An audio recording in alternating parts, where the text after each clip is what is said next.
여러분을 다 축복하고 또 말씀을 듣는 그 연장에도 하나님의 크나큰 은혜가 있기를 바랍니다. 제가 요새 기도원에 비가 많이 오고 해서 막 나무들도 많이 자라고 식물들이 많이 자랐어요. 그래서 좀 보기에 좀 손이 필요한 곳을 이렇게 요새 이제 제가 전지가위로 이렇게 다듬고 그러고 있습니다. 낮이 하니까 너무나 떼약볕 밑에서 쉽지 않더군요. 모기가 극성을 피우고 하긴 하지만, 그래서 요새는 날씨도 그렇고 해서 낮에보다는 이제 밤에, 어제도 제가 가서 나무를 좀 이렇게 다듬고 그랬습니다. 왜 밤에 일하느냐? 우리 직원들도 얘기했는데, 저는 그 일이 좋았고, 또 하나는 온통 땀으로 적게 되는 일이긴 하지만 참 너무나 재밌어요. 즐겁고, 또 내가 보기에 이렇게 아름답게 다듬으면 누가 보기에도 다 좋지 않겠나, 이런 생각이 있으니까 말이죠. 그런데 밤에 왜 일을 했느냐? 밤에 시원해요.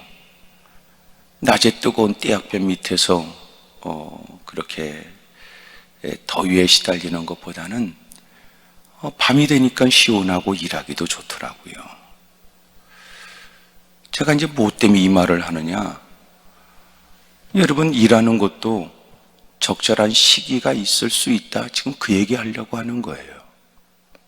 특별히 동남아권에 있는 분들이 낮에는 반드시 식사를 하고 난 다음에 2시간은 잔다고 그러더라고요. 왜냐하면 워낙 낮에는 더우니까 그때 한국 사람처럼 다구치게 되면 오히려 사람들이 쓰러질 수 있다는 거예요.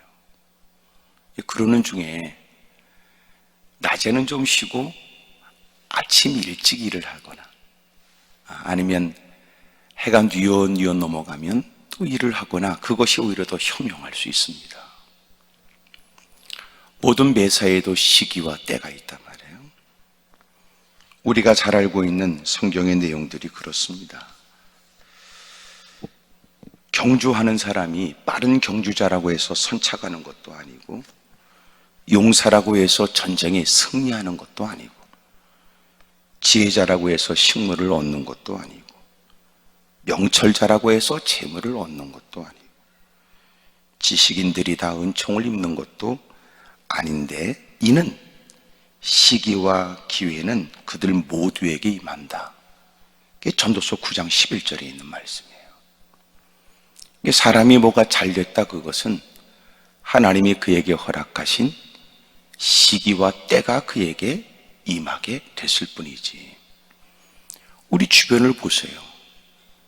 삶이 곤고하다 하여 그만큼 그렇게 노력하지 않아서 그런가, 이렇게 말할 수 없어요.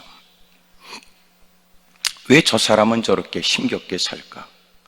그 사람을 함부로 그의 인격을 모독하면서 그의 생활을 함부로 말할 수가 없다고요. 면면히 따져보면 누구보다 그 일의 성과를 위해 노력한 사람 많고, 아침 일찍 일어나서 늦은 시간까지 그저 힘쓰고 애쓰고 밥 먹을 시간 따로 정해놓지 않고도 사력을 다한 시간이 있는데도 힘들고 어렵게 사는 사람들 있더라고요. 그런 걸 보면 단지 노력의 결과로서만 좋은 일이 있을 거라고 말할 수가 없는 세상이에요. 우리는 하나님의 섭리를 믿고 그때그때마다 끝없는 인간들의 죄악에 의한 도전 속에서 여전히도 절대 주권을 갖고 계신 하나님의 개입이 있단 말이에요. 그래서 모사가 있지만 하나님이 그의 계계가 허물어지게 하고, 많은 사람들이 그릇된 일을 획책하지만 그 모든 일이 헛짓이 되도록 만드시는 하나님을 우리는 믿고 사는 거 아닙니까? 누가 알아주지 않는 구석진 곳에서의 헌신도 하나님이 그 모든 모습을 보시고 그의 눈물과 땀이 헛되지 않게 하시는 하나님을 우리는 믿어요. 여러분, 그렇게 하나님께서 시기와 때를 정하시고 하나님이 은혜를 부어주심으로 인하여 마침내 이 땅의 다양한 모습들이 우리에게 목격되는 겁니다. 그러므로 함부로 아이들에게 너는 왜 노력을 안 하느냐? 그리고 그의 성적을 따지지만 아이들이 노력해도 안 되는 일이 있는 거예요. 여러분, 자기 자신을 살펴보면 알 수 있는 거 아닙니까? 그래서 사람들은 늘 분별하고 살아야 돼요. 내가 하고 싶은 것도 있고, 하지만 내가 해야 될 일도 있고, 그런 중에도 먼저 할 일과 나중 할 일도 있고, 또 하나 중요한 건 내가 잘할 수 있는 게 있어요. 내가 잘할 수 있는 거. 근데 대부분 우리의 기준이라는 게 뭐냐 하면 우리는 자꾸만 내가 부러워하는 누군가를 기준으로 삼는 거예요. 그리고 그만치 되지 못하는 것에 대한 열등의식이 우리에게 있고, 그만큼 나도 되고자 했으나 뜻대로 되지 않으면 깊은 좌절감에 빠지기도 해요. 하지만 모든 사람들에게는 하나님은 각자에게 또 누군가가 나를 바라보며 부러워할 만한 것들을 다 주셨다는 거예요. 여러분들은 누군가를 부러워하면서 어떤 기준에 의해서 날마다 좌절과 절망과 슬픔 속에 사는지 몰라도 하나님께서는 우리에게 또 누군가가 부러워할 만한 것들을 다 주었으니 우리가 알지 못하는 사이에, 우리가 듣지 못하는 곳에 누군가는 우리를 부러워하면서 이런저런 얘기를 나누는 사람도 있을 수 있는 거예요. 모든 사람이 다 똑같지 않거든요. 오늘 이제 본문 이전에 보게 되면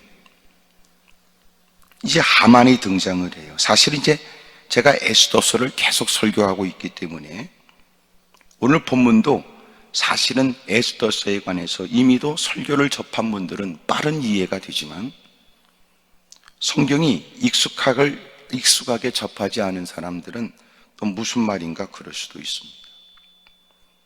모르드게가 하만과의 크나큰 대립이 돼요. 그 이유는 근본적으로 출애굽기 17장에 있는 아말렉과 대대로 싸워야 된다고 하셨던 하나님의 말씀을 따라 아말렉 왕 아각 왕이었던 그 아각의 후손인 이 하만이 전국의 127개 지방을 다스리고 있는 페르시아의 제2인자였습니다. 하만이 자기에게 절하지 않고 자기가 기대했던 예우를 하지 않는다는 이유 때문에 유다인인 모르드게에 대한 분노의 마음을 갖게 돼요. 그리고 그를 죽일 생각과 그의 민족인 유대인을 전부 다 말살시킬 계획을 갖고 있습니다. 여러분, 에스더서에 나오는 불임절이라는 말은 불후에서부터 나왔는데 이것은 제비를 뽑다 이 말이에요. 언제 그들을 죽일까라고 하는 날짜를 미신적인 방법에 의해서 제비를 뽑았는데 그것이 앞으로 11개월 후에 날짜였단 말이에요. 뽑을 때가 11월 달이고 죽일 계획을 12월 달에 하게 되는 겁니다. 이제 그래서 모르드게와 그리고 하만과는 이렇게 어마어마한 대립관계에 있었어요. 그 당시에 모르드게가 딸처럼 여겼던 에스더는 왕이 자기의 아내였던 와스디를 폐위시키고 난 다음에 그 와스디를 생각하고 연모하고 또 지난날 자신을 결정했던 일에 대한 후회의 마음이 밀려올 때 옆에 있는 신하들이 전국에 있는 약 뛰어난 처녀들, 아름답고 몸매가 좋고 지성적이고 인품이 있는 여인들을 골라서 400명의 사람들을 왕 앞에 있게 해요. 그런 중에 왕이 택하게 되면 그가 이미도 폐위시킨 와스디의 뒤를 잇는 왕후가 되는 겁니다. 이럴 때 유대인인 모르드게가 역시 유대인인 자기가 딸처럼 여기는 에스더를 마침내 그곳에 어쩔 수 없이 들어갈 수밖에 없는 상황이었죠. 다 왕이 명령해서 처녀들을 모으라고 했어요. 근데 그를 염려하며 그를 위해 기도했는데 하나님이 에스더를 왕후가 되게 하신 거예요. 상상할 수 없는 지위에 올라가게 된 겁니다. 그런 중에 모르드게가 하만과의 대립각이 아주 날카롭게 되고, 하만은 모르드게를 죽일 뿐만 아니라 유대인 전체를 말살할 계획을 세웠을 때 놀라운 것은 에스더는 왕후가 됐던 거예요. 이런 일에 네가 궁 안에 있다고 해서 네가 유대인이라는 사실을 잊지 말고, 하나님은 네가 그 일을 가장 왕의 곁에 있으니까 왕에게 이런 사실을 얘기하고 도움을 청해야 될 네 위치에 네가 이 일을 외면하게 된다면, 하나님은 지금까지 하나님의 역사 속에서 어떤 방법을 통해서라도 하나님은 하나님의 일을 이루셨듯이 하나님은 당신이 택하신 당신의 백성을 반드시 책임지실 것이다. 네가 아니라도. 하지만 너는 너에게 주어진 이 일을 사명으로 생각하여 여러 가지 법도에는 맞지 않고 형편으로는 녹록지 않으나 그럼에도 불구하고 너는 이 일을 마땅히 해야 할 것이다. 왕후가 된 것은 이때 이 위급함을 하나님이 벗어나도록 너에게 주신 사명적 일로 너를 왕후가 되게 하신 게 아니냐, 그 말이에요. 그 말을 듣고 수산성에 있는 에스더서는 페르시아의 겨울궁이라고 말하는 수산성, 그곳에서 일어난 사건의 얘기들이에요. 그곳에 있는 유대인들을 다 모아 자기를 위해서 3일 금식을 요청하게 되죠. 모르드게가 그 명령을 따릅니다. 그 역시 자기의 시녀와 함께 3일 동안 금식을 해요. 근데 3일 금식하겠다고 자기도 약속했고 3일 금식을 요청하는 중에 성경에 그는 3일째 되었을 때 성령의 강력한 주신 확신에 의해서 3일째까지 금식인데 3일째 왕에게 나가죠. 그 당시 법대에 의하면 왕이 허용하지 않는 사람의 방문은, 이것은 대단히 왕에게 위협적인 일로 여겨졌어요. 왜냐하면 그 제국을 다스리고 있는 입장에 많은 사람들이 암살 계획을 갖고 정치적인 도전의 일들이 있기 때문에 누구든지 허락 없이는 왕 앞에 나설 수가 없는 겁니다. 이 긴급한 자기 민족들이 말살당하게 될 크나큰 위기의 일들을 결코 남일로 여길 수 없고 두려운 마음에 금식하는 중 하나님이 주시는 성령의 강력한 은혜에 사로잡히게 되어서 그가 왕으로서의 예복을 갖추고 왕의 어전 앞에 딱 나타나게 된 거예요. 성령이 주시는 감동으로 3일째 되는 날 나가게 되었으니 하나님께서 이유가 있었겠죠. 왕의 마음이 너무나 그를 사랑스럽게 느끼게 만들었어요, 하나님이. 그리고 기꺼이 손에 들고 있는 금호를 내밀어 그것은 그에게 허락한다는 뜻이에요. 그의 발걸음이 점점 가까이 다가오고 왕이 내민 금홀에 손을 댔습니다.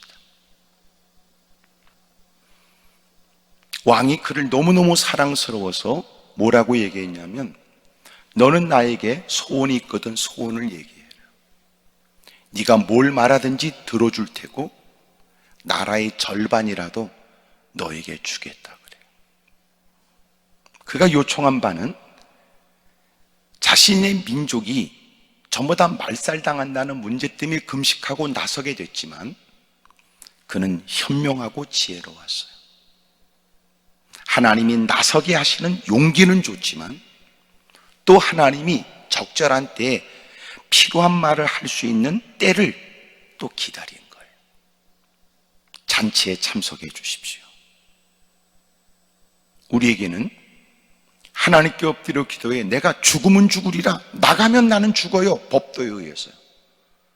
왕이 나를 30일 동안 보지 않았으니 뜬금없이 나타난 내가 왕의 노여움을 일으켜 오히려 목숨도 잃어버릴지 모르는 처지입니다 했던 그가 금식하고 성령의 강력한 은혜의 감동을 받아서 나가게 됐잖아요. 죽으면 죽으리라 그러고. 그런데 하나님께서 왕의 마음에 변화를 준 거예요. 그리고 네가 뭘 원하느냐라고 하는 소원도 그는 또 기다려요. 하나님이 좋은 때를 주시기를. 우리의 신앙생활에서 중요한 게 뭐예요? 때로는 죽으면 죽으리라 나서야 될 때가 있지만 때로는 기가 막힌 기회라고 보여주고, 야, 너 얘기해. 왕도 너한테 소원이 뭐냐고 물어봤잖아. 너 얘기해. 왕도 너한테 나라의 절반이라도 주겠다고 말했잖아. 그럴지라도 여러분, 하나님께서 그 일에 관해 어떻게 또 깨닫게 하시고 알게 해 주실지 기다리는 거예요. 그게 신앙입니다. 다시 말하면 말해야 될 때가 있고 침묵해야 될 때도 있어요. 용기 있게 나서야 될 때가 있지만 그러나 또 주님의 지도를 구해야 될 때가 필요한데, 우리가 요새 행하는 걸 보면 이게 진짜 용기 있게 하나님이 주시는 은혜와 하나님이 주시는 지혜와 하나님이 주시는 힘에 의한 건지 지 더러운 성질로 행하는 건지 구분이 안 된단 말이에요. 그리고 뒷수습을 못 하잖아요. 감당을 못 한단 말이에요.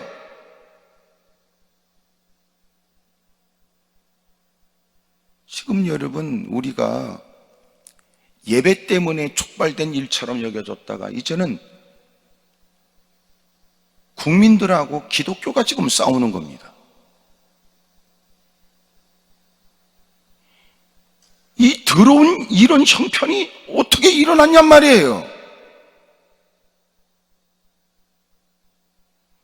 더 가슴 아픈 일은 교회와 교회끼리 다투는 겁니다. 어느 교회는 뭘 하자고 그래서 어느 교회는 그건 아니다 싶어서 교회와 교회끼리 다투는 겁니다. 더 끔찍하고 더러운 일은 교인과 교인끼리 싸우는 거예요.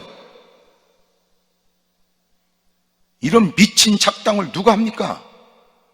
어둠의 세력이 하는 거예요. 누가 그런 빌미를 줬습니까? 우리 자신입니다.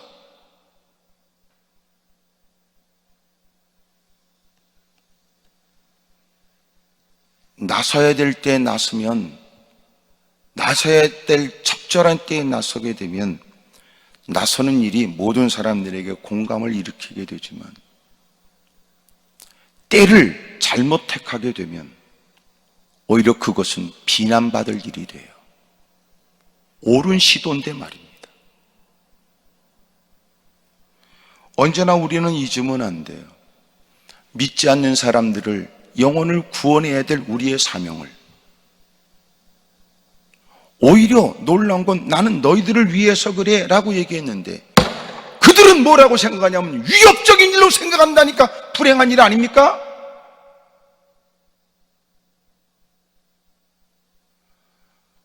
우리가 너를 살리려고 해. 당신도 예수 믿고 구원받아야 돼. 그렇게 여러분 어떤 희생을 치르면서라도 이 사명 감당해야 되는데, 우리가 다가가니까 그들은 오히려 우리를 가까이 다가오지 말라고 악을 쓰고 오히려 우리를 향해서 적대 감정을 갖게 된 것은 왜 그렇습니까?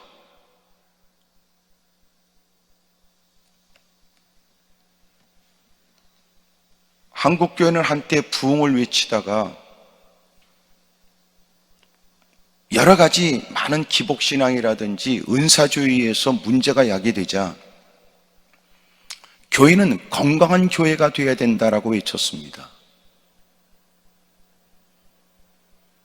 그래서 건강한 교회를 위해 힘쓰는 중에 지금은 이제는 교회가 많은 사람들에게 왜 필요한가에 관해서 부정적인 인식을 갖다 주게 된 거예요.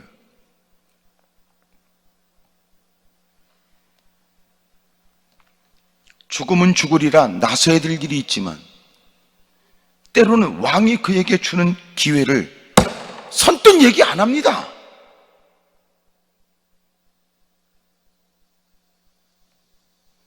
그가 나라에 차지하고 있는 그 위치가 그러하고 왕이 자신의 반지를 줘서 하만이 임의대로 날짜를 정하여 그날이 되면 남녀노소를 막론하고 유대인들이라면 다 죽여버리고 그들의 재산을 다 탈취하라고 명령을 내렸기 때문에 이 충차리한 일들을 섣부르게 나서서 해결할 일이 아니에요.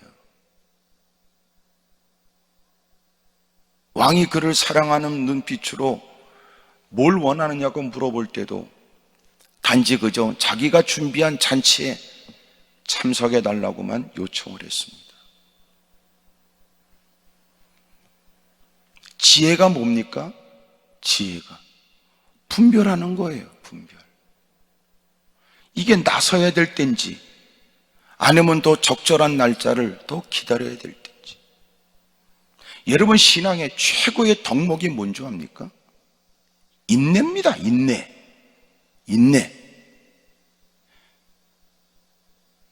하나님이 원하시는 그날까지 지금까지 용기 내서 애써왔던 게 사실이라면 주님이 원하시는 적절한 때까지 기다리는 것도 믿음이란 말이에요.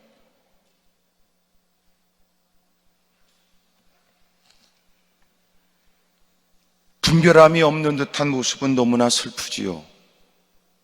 그러니 그의 열심이 사람들에게 오해를 일으키는 겁니다. 그들이 애쓴 바가 지금까지 기독교가 애써왔던 모든 일들 다 뭉개버리는 거예요.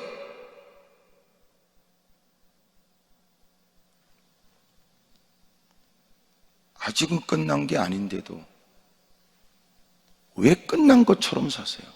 주님이 끝끓이야 끝나는데 아직도 하나님이 정한 날짜가 있고 하나님이 정한 때가 있는데 네가 말하는 믿음은 뭐길래 네 성깔대로 네 기분 따라 이런저런 명분과 이유를 앞세워서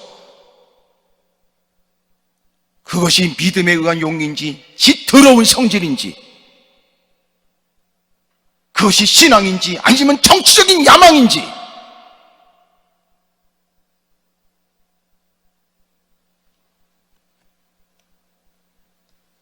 하만이 그랬어요. 하만이 모르드게가 자기한테 왕에게 절하듯이 자기한테 절하지 않는다는 것 때문에 분노하여 그를 죽일 생각과 그에게 속한 유대인들을 다 죽일 계략을 합법적으로 법으로 만들었단 말이에요.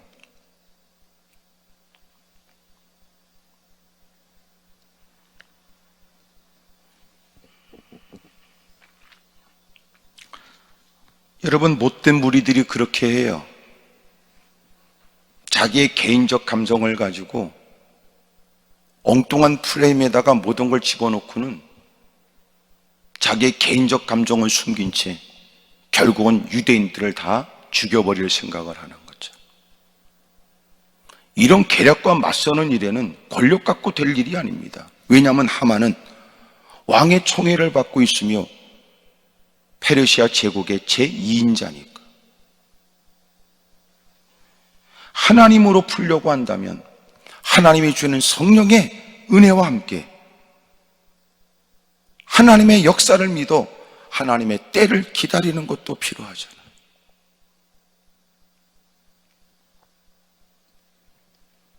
사람이 참 이게 문제가 뭐냐 하면 이게 이제 위치와 환경이 달라지면요 기준이 달라져요.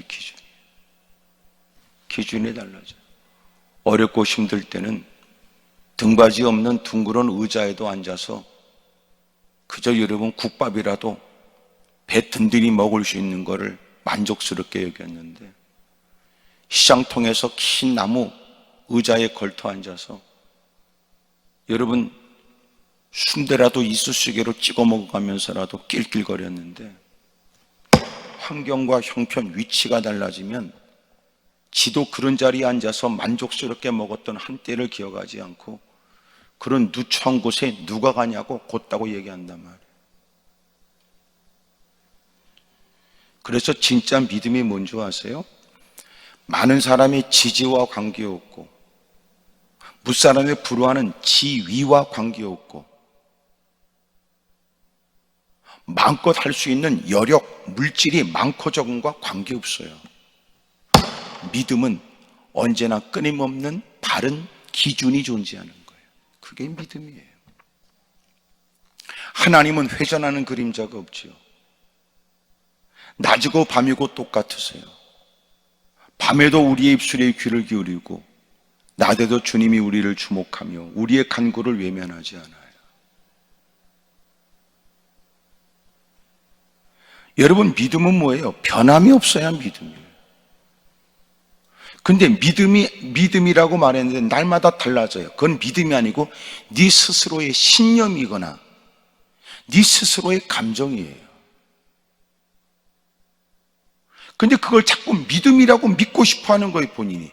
그게 아니라면 믿음이라고 주장하는 거예요. 어느 날 해가 맑으면 여러분 그날따라 기분 좋고 하나님이 나를 사랑하는 것 같습니까? 날씨가 우중충하면 아무리 봐도 오늘은 재수가 없을 것 같습니까? 있다고 신앙은 신앙이 아닌 거예요. 사람은 환경 따라 달라요. 여러분도 위치와 여건에 달라지면 또 달라요. 지금은 마스크를 써야 되고 모이지 못해서 힘들고 어려운 처지에 있는 사람들, 그래도 유튜브 앞에서라도 방송을 들을 수 있다면, 말씀을 들을 수 있다면 그곳에 진지한 마음으로 지금 앉아있는 분도 있겠지요. 어떤 분은 이어폰을 꽂고 이일절하면서도 듣는 분도 계실 거예요.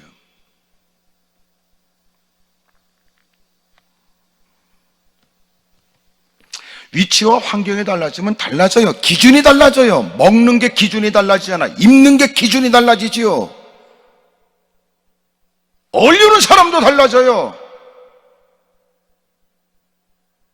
더 놀라운 건 자기가 분노하거나 기분이 나쁘다 좋다는 기준도 달라져요.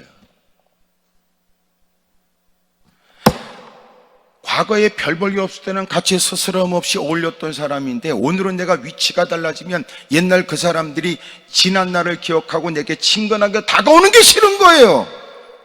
너하고 내가 달라진 위치에 내 위치만큼이나 네가 나를 대우해야 된다고 생각하지요. 마음이 불편해요. 교만해집니다. 그게 죄성을 가진 인간일 수 있으니까 이해는 하지만 믿음은 아니에요. 믿음의 삶은 그렇지 않아요. 언제나 하나님 말씀을 기준으로 해서 옳고 그름을 분별해요. 자기 위치가 아닙니다. 자기 재산 정도가 아닙니다.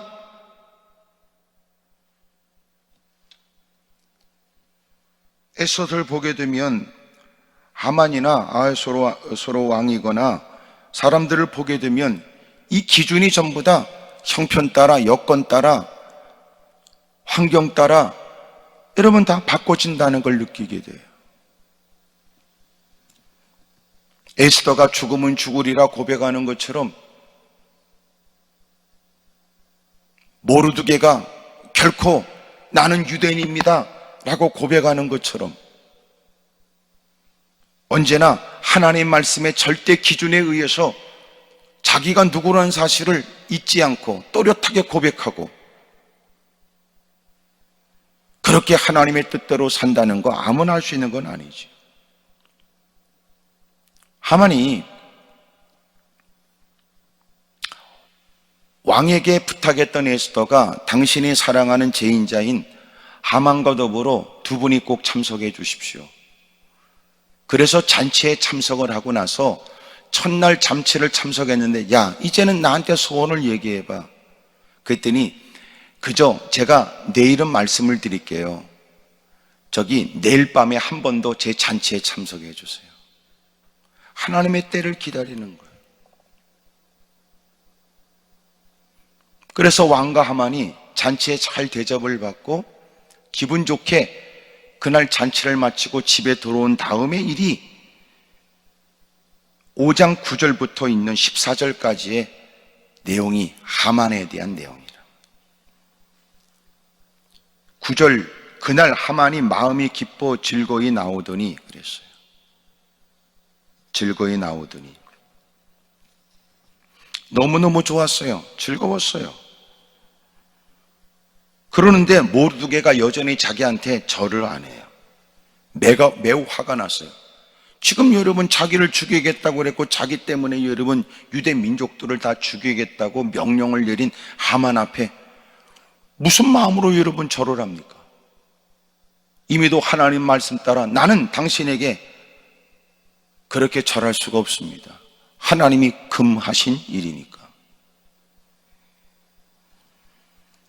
하만이 여러분 돌아와서 자기가 얼마나 많은 사람들에게 존중을 받고 왕이 자기를 얼마나 청해하고 사랑하는지, 거기다 왕후까지도 나를 대접하여 그 자리에는 왕과 나만 참석하게 된 잔치였다고 자랑하면서, 그러나 마음 한구석에 그 모르드게 그놈의 새끼를 보니까 내가 열불이 난다고 말이에요. 주변의 사람들이 뭐라고 말하냐면 그렇게 꼴보기 싫으면 내일 죽여버리라고, 장대 달아서 죽이라고. 그 말을 쫓아 5장 14절에 그의 아내 세레스와 모든 친구들이 이르되 높이가 50규빗 되는 나무를 세우고 내일 왕에게 모르드게를 그 나무에 매달기를 구하고 왕과 함께 즐거이 잔치에 가소서 하니 하만이 그 말을 좋게 여기고 명령하여 나무를 세웠어요. 누굴 죽이려고요? 모르드게를요. 언제 죽이려고요? 내일 죽일 것을 오늘 세우는 거예요. 그리고 오늘 본문의 6장의 시작이 뭐냐면 그날 밤이에요. 그날 밤. 다시 말하면 모르드게를 죽이려고 내일 죽이려고 장대를 세웠어요. 그렇게 장대를 세운 그날이에요. 그날 밤이에요. 그러니까 하만은 잔치를 끝나고 나서 하만은 사람들에게 교만된 마음으로 내가 얼마나 대단한가를 거들먹거리되 눈에 가시처럼 보여지는 모르드게가 기분을 상하게 한다는 얘기에 자기 아내를 비롯해 사람들이 그를 죽여버리라고 그 말에 성질나니까 야! 장대를 세워. 내가 저놈의 새끼를 저 장대 끝에 내가 매달 테니까 했던 그날 밤 6장에는 또 다른 장면이 보여지는 거예요. 왕이 그날 잔치를 마치고 집에 들어와서 잠이 안 온 거예요. 왜 잠이 안 왔는지 몰라요.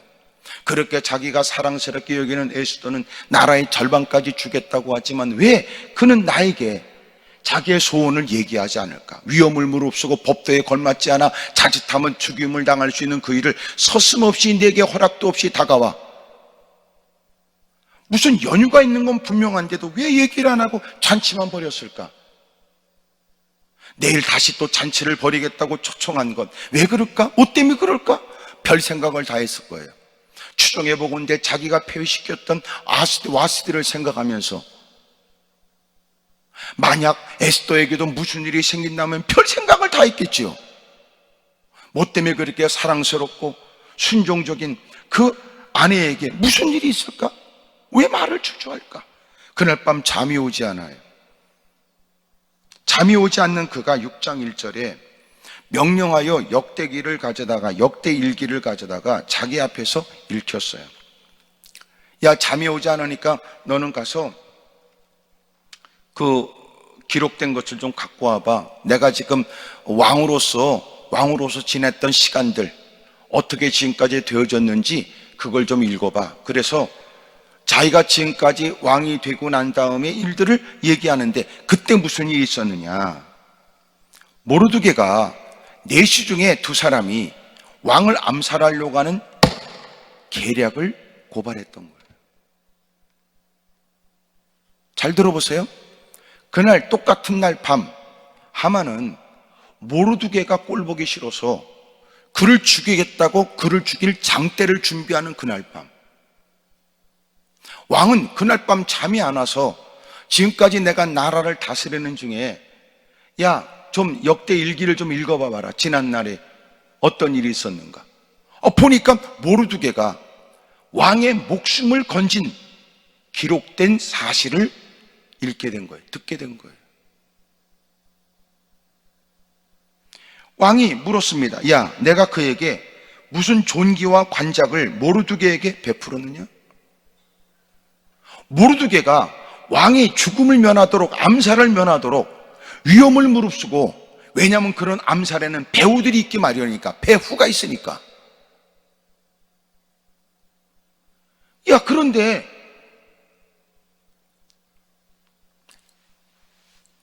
이런 일에 내가 그에게 무슨 존귀하게 하거나 내가 무슨 상을 베푼 거 있느냐? 물어보니까 없다는 거 아닙니까? 그러면서 그날 밤 왕이 잠이 오잖아. 그것을 듣고 하다가, 야, 이 일에 내가 그에게 상을 베푼 적 있느냐? 없다고 하는 거예요. 그러면서 날밤이 샌 거야.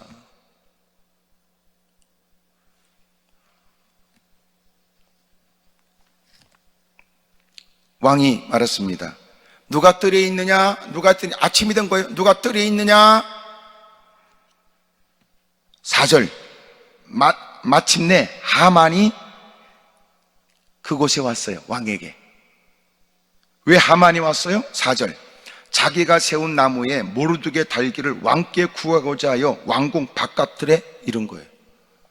그러니까 그 전날 밤은 왕은 잠이 오지 않아서 모르드게가 했던 자기를 위험에서부터 건져준 일들, 그러면서도 상도 받지 않았고 자기 역시 그에게 베풀지 않았던 일들, 그런 중에 하만은 그 모르드게 그 새끼를 죽여야지, 그러고선 분노 속에서 장대를 꽂아 준비했던 그날 밤,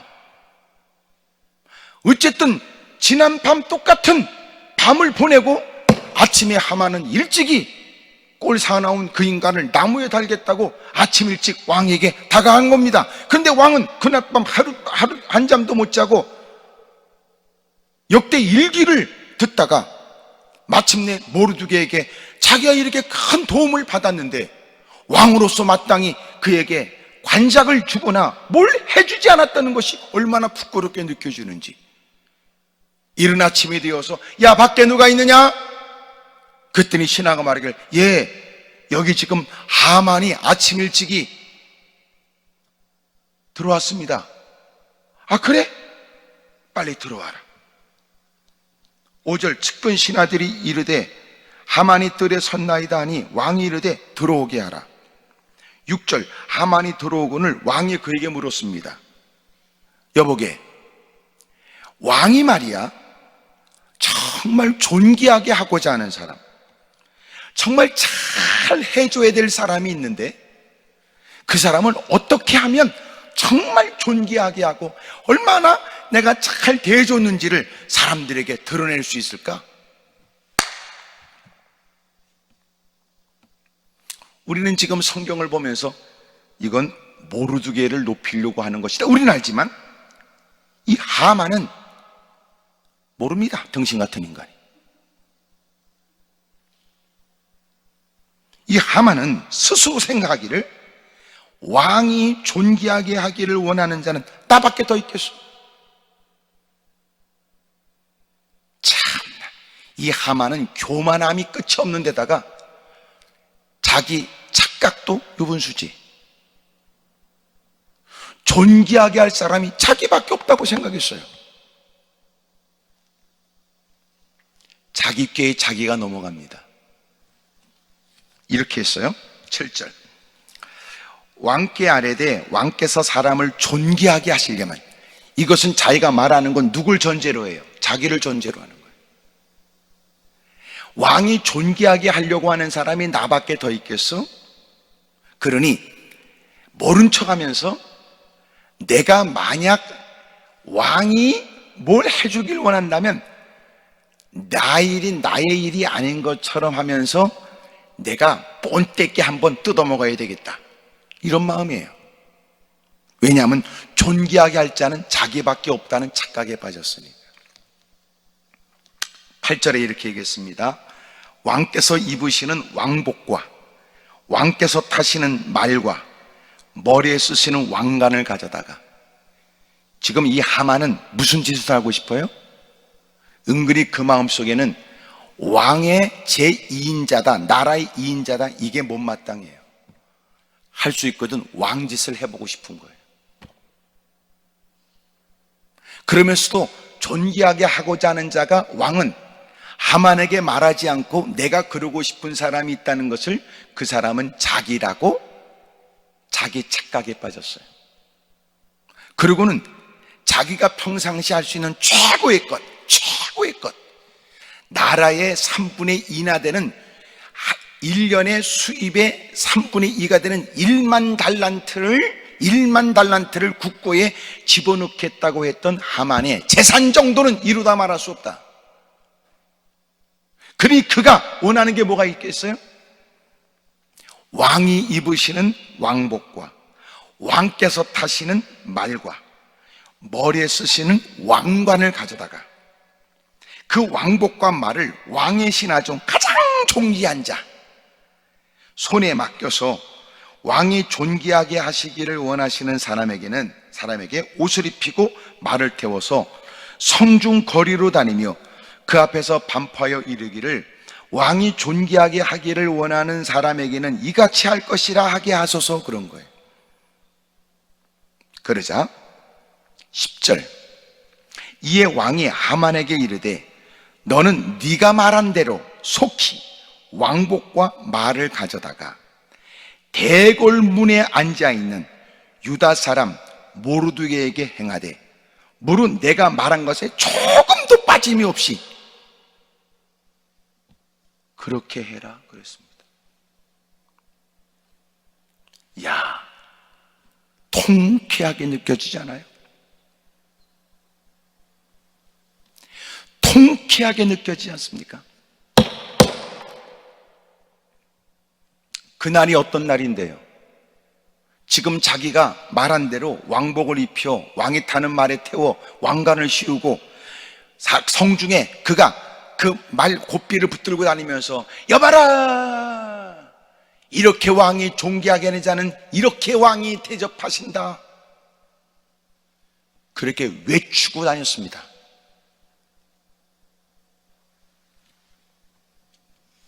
그날이 어떤 날인데요?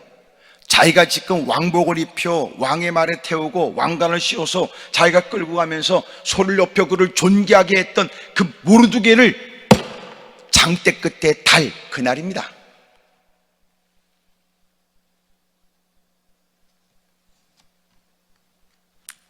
뭘 느껴요? 그 전날 밤 하만은 그를 죽이려고 장대를 세우고 그 다음날 일찍 지금 왕한테 가가지고 그를 죽이도록 허락해 주십시오 라고 지금 말하려고 궁궐에 들어간 겁니다. 아침 일찍이. 그런데 왕은 지난날 한숨도 못 자고 모르드게에 관해서 얘기를 다시 듣고 부끄럽게 느껴 왕으로서 할 일이 아니라 싶어서 아침 일찍 다가온 하만에게 그날 그가 해야 될 일을 알려주신 거예요. 너는 시끼야 모르드게 목을 장대 끝에 달 게 아니고 시끼야, 네가 그 사람 끌고 다니면서 이 사람은 존귀한 사람이다 그렇게 외쳐. 지금 뭘 느끼세요? 아무리 상황이 어려워도 아직은 끝난 게 아니에요. 몇 시간 있으면 동이 토르는 그 아침인데 여러분 그 전날 밤이 누구도 예측 못한다니까. 그래서 6장 1절에는 그날 밤이 그날 밤. 오늘 제목이 뭐냐면 그날 밤 그래도 되고, 이 말은 다른 말로 표현하면 아직은 끝난 게 아니다. 끝나기까지 아직 끝난 게 아니다. 하만은 여러분 그를 죽이려고 분노의 밤을 보냈을 거예요. 술로 달래가면서 잠을 자고 술을 퍼먹었으나 오히려 그를 달아 죽여야 된다는 생각 때문에 술 기운 속에서도 뻘떡 일어났을 거예요. 그리고 한 걸음에 달려가 왕을 만나겠다고 했는데 이게 웬일로 이런 수치와 모욕을 당하게 될 줄은 누구도 몰랐죠. 창세기 31장에 보게 되면 야곱이 20년 동안 외삼촌 라반의 집에서 수치와 모욕의 시간을 보내고 자기 아내 둘과 자식들을 데리고 외삼촌 라반의 집 밧단 아람에서부터 떠나요. 그리고 베델로 가라는 주님의 음성을 듣고 발걸음을 옮기는 중에 그가 라반에게 말하지 않고 라반의 여러분 그 자식들한테 얘기하지 않고 도망가듯이 집을 떠납니다. 3일이 지나서 외삼촌 라반이 알게 되죠. 그래서 급하게 말을 몰고 7일의 시간을 보내가면서 드디어 만나게 돼요. 어떤 마음으로 다가갔냐면 야곱을 죽일 생각입니다. 가만 놔두지 않을 생각에 흥분 속에 말을 몰고 7길을 달려 이제는 손에 잡힐 만큼 바로 앞에 놓이게 된 거예요. 그런데 야곱을 만나기 전날 밤 31장 29절에 하나님께서 라반에게 너는 절대로 그에게 선악간의 일을 말하지 말라고 하는 거예요. 야곱을 만나 라반이 얘기하는 겁니다. 내 조상들의 하나님께서 나에게 말씀하시기를 너에 관해서 선악간에 따지지 말라고 하셨다. 이것저것 따지지 말래요. 언제요? 전날 밤에요. 외삼촌 라반이 7길을 걸어가면서 그 말을 타고 달려가면서 무슨 생각했겠어요? 이 새끼 가만 안 놔둬. 보자 하니까 뭐? 도망을 가? 이게 내게서 다 얻은 이 짐승떼를 끌고 내 두 딸을 데리고 내 손주들을 데리고 나한테 말도 없이 떠나? 그리고 마침내 7일 길을 가는데 야곱을 붙잡기 바로 첫날 밤 하나님이 그에게 엄하게 말씀하신 거예요. 여러분, 아무리 못된 이들의 기세가 대단하고 그들에 의해서 우리는 내일이 불투명한 어려운 처지를 할지라도 끝나야 끝나는 겁니다.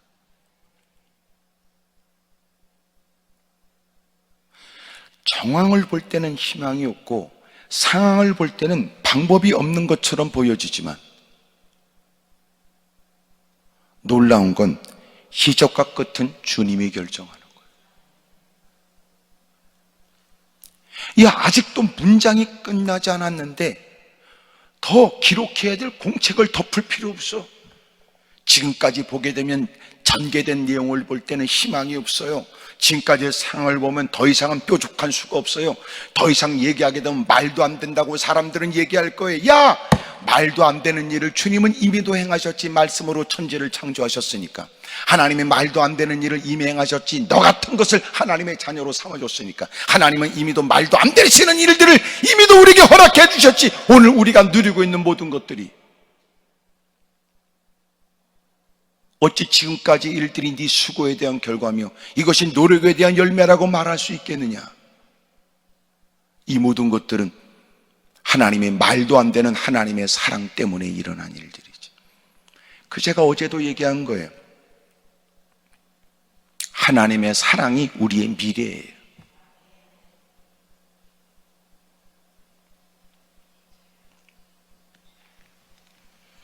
여러분, 주님이 끝났대야 끝나는 겁니다. 세상에서 여러분 모든 문장이 끝나 사람들이 한 문장이 끝났다는 피리어드 마침표를 딱 찍지만 그 다음에는 수없이 많은 다양한 접속사가 붙어요. 그러나 이렇게 반전의 일들이 시작됩니다. 그리고 이어지는 말도 있지만 반전의 말도 있단 말이에요. 그럼에도 불구하고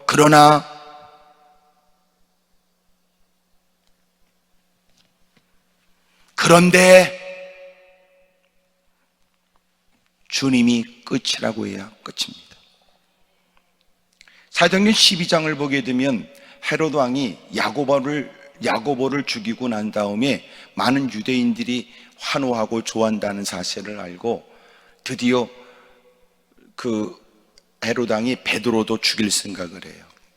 자기의 정치적인 입지를 더 견고하게 하려는 하는 목적이고 유대인들의 환심을 사기 위한 거고 유대인들이 싫어하는 바리새인들 유대인들이 싫어하는 이 베드로에 관해서 유대교가 싫어하는 기독교에 대해서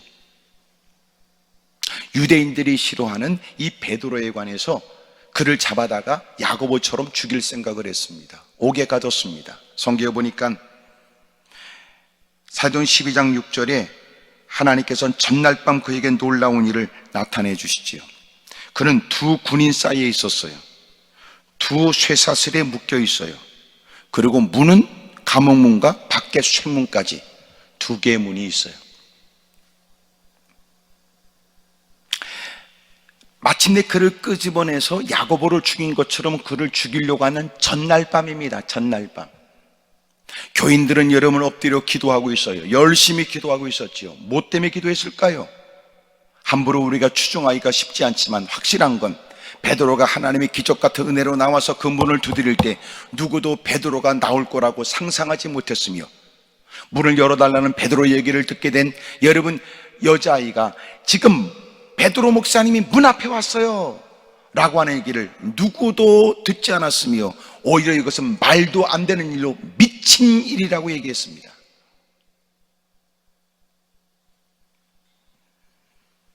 계속해서 거듭해서 두드리는 문소리를 듣고 노크 소리를 듣고 문을 열어보니까 베드로가 나왔잖아요. 기도하는 사람조차도, 하나님의 놀라운 이적과 기적을 경험한 사람조차도 이런 일이 일어날 걸 누구도 상상할 수 없었으며, 상상도 뿐만 아니라 기도의 내용 속에도 들어가지 못했어요. 왜냐하면 야고보가 순교했다는 전례 때문에 그랬고, 이전에 전일 때문에 그랬고, 베드로를 어떤 목적으로 가두었으며 어떤 기세로 지금 저렇게 다루고 있는지를 알고 있는 모든 사람들처럼 기독교인들도, 기도하는 사람도 이 사실을 알고 있었으니 그가 살아날 거라고는 상상도 할 수가 없었던 겁니다. 더더군다나 그 전날 밤에 왕의 엄명이 있어서 군인들은 또 눈을 부릅뜨고 4명이 4패를 나눠서, 4명씩 4패를 나눠서 눈을 부릅뜨고 곁에서 지키고 있단 말이에요. 우리는 그런 일이라면 어떻게 기도할 거예요? 하나님, 죽을 때 고통이 없도록, 이 사건 때문에 예수 믿는 기독교인들이 상처 입지 않도록, 흩어지지 않도록 끝까지 말씀을 붙들고 신앙생활 바르게 해달라고 기도했겠죠. 고통 없이 주님 품에 안기게 해달라고 하는 건 그 처지의 최고의 기도였을 거예요. 근데 그 전날 밤 하나님이 천사를 보낸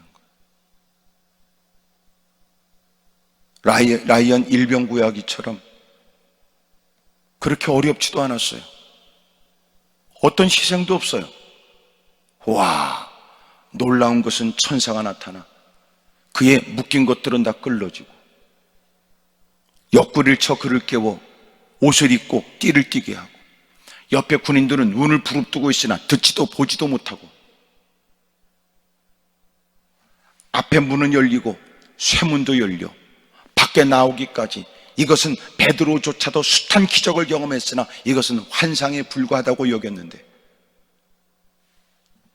밖에 나와 찬 공기에 정신을 차리고 보니까 사실이었어요. 전날 밤에 일어난 일입니다. 헤롯이 그를 끄집어내놓고 자기의 정적인 야심을 드러내 사람들에게 본때 있게 뭔가를 퍼포먼스를 하려고 생각했는데 이게 웬일이에요? 사람이 없어요. 군인들은 자기 사명을 감당했어요. 그런데 없는 겁니다. 전날 밤에 일어난 일입니다. 군인들이 지킨다고요? 단단하게 사람이 눈을 부릅뜨고 지키고 있다고요? 2개의 철문이, 쇠문이 가로막고 있다고요?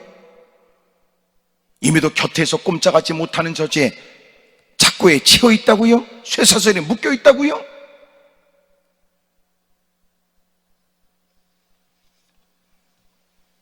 끝나야 끝나는 겁니다. 아직은 끝이 아닌 거예요. 오늘 성경도 그날 밤 그러잖아요. 모르게는 끝나는 겁니다. 희망이 없습니다. 근데 놀라운 건 그날 밤 왕은 잠이 오지 않아요. 희한하죠? 하나님이 천사를 보내는 것, 그것만 기적이 아니죠. 때론 일상에서 벌어지는 사소하고 소소한 일 속에도 주님의 역사가 있단 말이에요. 잠이 오지 않았어요. 무료한 밤이에요. 힘겨운 밤이에요. 그래서 그가 사람들에게, 야, 지금까지 있었던 궁궐에 있었던 역대 일기를 갖고 좀 읽어봐라. 이것도 기가 막힌 하나님의 은혜 아닙니까? 그런 중에 모르드게에 대한 얘기가 나왔어요. 그날 밤 모르드게를 죽이겠다고 한 하만, 장대를 높이 세운 하만. 근데 그날 밤 왕은 모르드게가 했던 왕을 위험 속에서 위험을 무릅쓰고 고발하여 위태로운 처지에 있었던 자기를 살려준 얘기를 접하게 된다. 와, 놀랍죠? 우리가 보내는 이 시간은 여러분, 우리가 말씀 앞에 있지만 모든 사람이 다 말씀 앞에 있는 거 아니에요. 모든 사람이 같은 날 살고 있지만 같은 생각을 하지 않아요. 그러므로 내 생각에 사로잡히면 안 돼요. 내 착각에 빠지면 안 된다고요. 갖고 있는 권력으로 그만한 일은 얼마든지 할 수 있다는 이 오만함을 주님이 모른 채 하지 않고 반드시 부끄러움을 당하게 만들어요. 자기가 계획하고 자기 갖고 있는 힘으로 추진하면 얼마든지 이루어질 수 있다고 하는 이 오만함을 주님은 결코 좌시하지 않아요. 반전의 역사가 일어난 겁니다. 그날 밤이 말이죠. 그러므로 사람들이, 못된 인간들이, 힘 있는 인간들이 모여 구석진 곳에서, 은밀한 곳에서 누가 소리를 질러도 밖에서 들려지지 않는 은밀한 현상에조차 인간들은 또 조그만 음성으로 계략을 세우고 모의를 꿈꾸죠.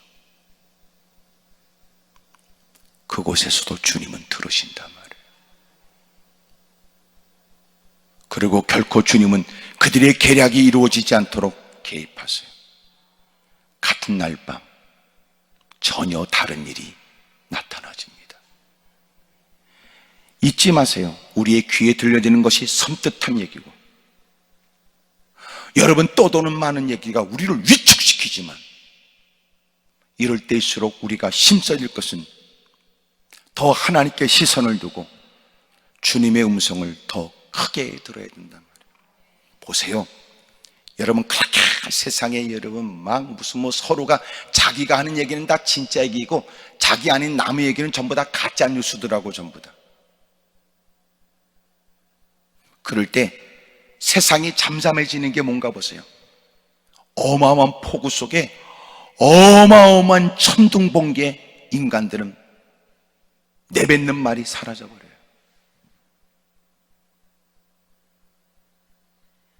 그 여러분 강력한 천둥번개예요. 땅이 흔들리잖아요. 집이 흔들리고 뭐가 다 박살나고 무너질 것 같은 기세 아니에요? 인간들이 떠들며 오만방자 모습이 잠잠해져. 주님이 말씀 한마디 바라시면 거친 풍랑도 잔잔해지고 거친 바람도 멈춰지게 됩니다. 끝날 때까지 끝난 게 아니에요. 아직은 끝이 아닙니다. 놀라운 건 모르드게는 그날 밤이 끝이라고 여겨질 수 있는 하만의 계략이 있었지만, 그날 밤 왕은 모르드게를 어떻게 높일까 고민하고 있어요. 모르드게를 죽이겠다고 다가온 하만에게 마침내 내가 존귀하게 할 사람이 있는데 그를 어떻게 높이면 좋겠냐고 그에게 물어. 이른 아침 모르드게를 죽이겠다고 다가온 그에게 자기가 죽여야 될 대상인 모르드게를 가장 최고의 왕과 같은 복장으로 가는 곳곳마다 하나님이 높여주는 사람은 이렇게 높여준다고 앞장서 외치는 인생이 된 겁니다. 그걸 보면 뭘 느껴요? 하나님께서 모르드게를 큰 일을 했는데 높여주지 않는 게 이때를 위해 하나님이 남겨두셨다 이렇게 느껴지지요. 그가 공을 세웠던 얘기는 사실은 2장에 나타나지거든요. 이 2장에서부터 이 5장, 6장까지 오기까지가 약 5년 정도 걸렸다고도 얘기하거든요. 5년의 세월, 그가 지금까지 다른 사람에게 도와줘도 고맙다는 얘기라도 들을 텐데, 이게 왕을 여러분 죽이려고 하는 일에 그 어마어마한 암살 계획을 여러분 고발한다는 건 자기에게도 위험이 따르는 일이란 말이에요. 그럼에도 불구하고 기꺼이 왕의 안위를 위해서 힘쓰었던 일을 보상을 아무것도 한 게 없는 거예요. 이야, 그런데 하나님이 기가 막힌 때를 정해서 반전의 역사의 일들이 일어나게 하죠. 그걸로 보면 진정한 그리스도인들이 해야 될 일이 뭔가 보세요. 진정한 그리스도인들은 선한 일은 당연하게 하는 거예요. 보상을 기대하고 하는 거 아니에요. 모르드게는 내가 왕의 밑에 있는 신하로서 마땅한 일이고, 하나님을 섬기는 사람으로서는 당연한 일이지, 이게 내가 보상을 기대하고 할 일이냐고요.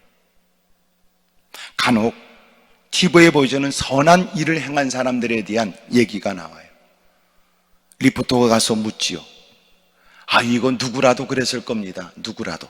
잘 들어보세요. 사람이라면 어렵고 힘든 그런 일들을 모른 척 할 수 없었을 것이다. 누구라도 다 나와 같았을 것입니다. 그런 얘기들. 기독교인들은 어때요? 기독교인들이라면 누구라도 나와 같았을 겁니다. 선한 일을 그렇게 당연하게 할 것입니다. 두 번째로, 이 일이 누가 볼 때는 대단한 일처럼 보이지만 저한테 그러지 마세요. 하나님이 영광을 받으셔야 돼요. 이런 마음. 주님이 영광을 받으시면. 세 번째는 뭐가 있겠어요? 아니에요. 그러지 마세요. 내가 하나님께 받은 바 은혜에 비하면 저는 지금보다 더 열심히 헌신해야 돼요.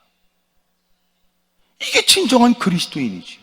그러니까 모르드게가 왕이 이 사실을 모른다고 하는 일에 왕한테 가서 얘기 좀 해라. 왜냐하면 와스티가 폐위당하고 에스더가 왕후가 되고 난 다음에 그 암살 계획을 에스더를 통하여 알게 했단 말이에요. 에스더를 통해, 야, 내가 그렇게 중요한 일을 했는데 나한테 상급이 없냐? 얘기한 적이 없어요. 마땅하고 당연한 일이었습니다. 주님이 영광을 받으시면 됩니다. 그리고 여전히 나는 왕을 위해서 내 맡은 바 일에 더 열심히 충성하는 것이 당연하게 여기고 있는 거예요. 그런 중에 어느 날 그가 애쓰고 수고하는 일을 누군가는 말할지, 야, 너 위험을 무릅쓰고 그렇게까지 한 게 뭐가 있었어? 너 그런다고 해서 너한테 달라지게 보이냐? 너 그렇게 충성한다고 누가 알아주길 하느냐? 때로는 못된 인간들은 말하기를, 아이고, 저 사람이 저렇게 하는 것은 앞으로 무슨 상급을 기대하고 했을 거야 라고 말할 때 그런 일에 흔들림이 없고, 야, 이 일은 당연한 일이지. 아니나 다를까 아무런 소식도 없어요. 그는 당연한 일을 했다고 생각했으니까 다행이지, 만약 이런 일에 마음이 불편했으면 얼마나 삶이 또 괴로웠겠냐. 그런 중에 하나님이 그 날과 시를 정한 거야.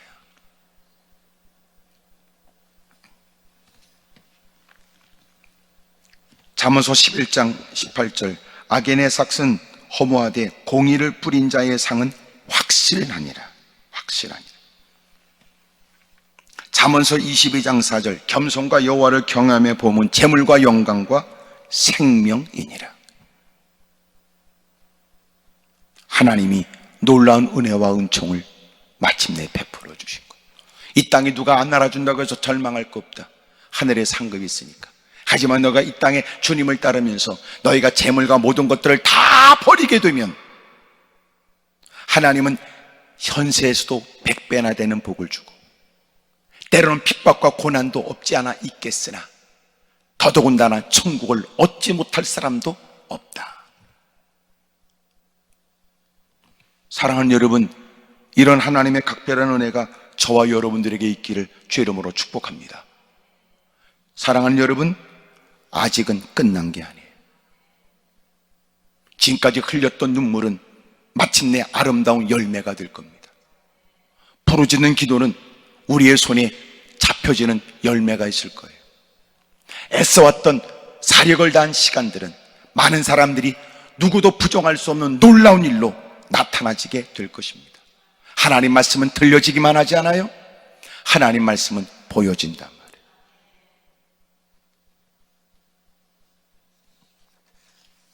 이제 오늘 밤이 끝이다.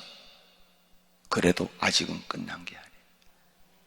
그날 밤 하나님은 놀라운 일을 준비하고 계셨어요. 더 막강한 힘을 갖고 있는 누군가를 통해 놀라운 일을 준비하고 계신 거예요. 그런 얘기 들어보셨지요? 천둥 번개가 치는, 비가 억수로 쏟아지는 그 밤, 아이가 막 무서워서 잠을 자지 못해요. 아빠가 아이를 가슴에 꼭 껴안아줬어요. 그러자 동이 토론 아침에 천둥 번개는 멈추고 비도 멈췄어요. 그리고 아침 공기가 얼마나 맑고 좋은지 말이에요. 얘야, 너무너무 좋지? 근데 아빠, 왜 하나님은 어젯밤 그렇게 두렵고 무섭게 그렇게 하셨어요? 하나님이 이렇게 좋은 날을 무서운 게 아니고 준비하신 거야. 준비하신 거야. 사랑하는 여러분, 잊지 마십시오. 끝나야 끝난 거예요. 아직은 끝이 아닙니다. 주님이 아직도 끝이 아니라는데 왜 당신은 어둠 속에 있습니까? 아브라함이 그래서 실수를 한다고요. 가나안 땅에 거주하는 창세기 12장에 가나안 땅에 거주하다가 기근이 들었거든요. 먹고 살 게 없다 이런 말이 아니에요. 기근이 들었다 이랬지. 하나님이 머물려고 하는, 하나님이 원하시는 가나안 땅에 거주하지 않고 그만 안타깝게도 애굽 땅으로 내려가요. 하란 땅에서 마침내 하나님의 음성을 듣고 쉽지 않은 가나안 땅까지 와서 거주했던 그가 기근이 들게 되자 애굽 땅으로 내려가서 자기 아내를 아내라고 말하지 못하는 수치에 자기 아내를 왕으로 후궁으로 집어넣어야 되는 어려운 처지, 하나님이 되찾게 하지 않았으면 큰 봉변을 당할 뻔했죠. 사랑하는 여러분, 잊지 마세요. 아직은 끝난 게 아닌데도 인생이 떠날 생각한다고요. 쉽게 포기해요. 그래도 가나안 땅이 있어야 돼요. 주님은 우리를 그곳에 가나안 땅에 가라고 그러고 죽이려고 하지 않았습니다. 어려움은 또 주님이 책임져 줄 생각이지. 근데 우리는 지레짐작지가 떠난단 말이에요.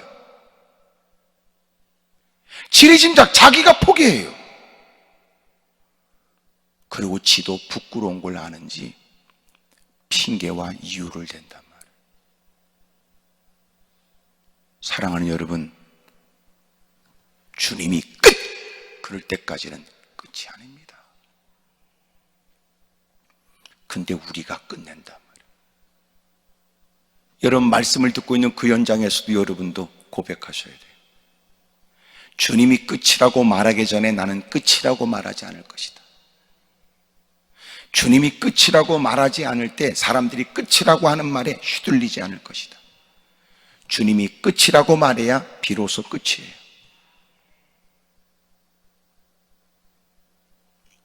그날 밤에 일어난 놀라운 일들, 우리 모두도 여러 가지 경제적이고 또 생활적으로 또 정치적으로도 여러 가지 모든 것들이 다 어수선해요. 확실한 게 없어요. 개판이에요. 힘들어요. 개인적인 삶은 더 표현할 수 없을 만큼 곤고함도 있을 거예요. 그런 중에도 주님이 끝이다 라고 말씀하지 않는다면 아직은 끝이 아니에요. 주님은 그날 밤에도 역사하시니까, 그 전날 밤에도 역사하시니까, 그 조금 전에도 역사하시니까 오늘 그런 희망과 소망에 다시 일어나게 되시기를 주의 이름으로 축복합니다. 기도하겠습니다. 두 손을 들지요. 우리 주님을 크게 세 번 부르고 통서로 간절히 기도합니다. 주여, 주여, 주여.